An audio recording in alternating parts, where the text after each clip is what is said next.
Maswerteng hapon po mga ka-STL. Narito na po ang resulta ng STL Pampanga para sa araw na to, second draw.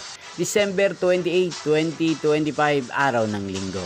Naway ang mga natayaan niyo pong mga numero kanina ay manalo nawa ngayong hapong ito, 4 PM. Kaya't kunin niyo na po ang inyong mga ticket. Narito na po ang resulta. Ang mga numerong nanalo sa STL Pampanga ngayong hapong ito, December 28, 2025, 4 PM. Second draw result, 33 at 7.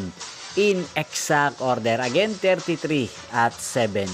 At ngayong hapong ito sa STL Pampanga, atin pong i-shoutout si Kuya Dolan ng Pampanga na nanonood po sa channel na to. Shoutout po sa inyo at Merry Christmas po. At sa lahat po ng mga taga Pampanga, shoutout po sa inyong lahat at Merry Christmas at Advance Happy New Year. Hindi pong napanood ang resulta ng STL Pampanga. Magkita-kita pong muli tayo mamayang 8 PM para sa third draw result ng STL Pampanga.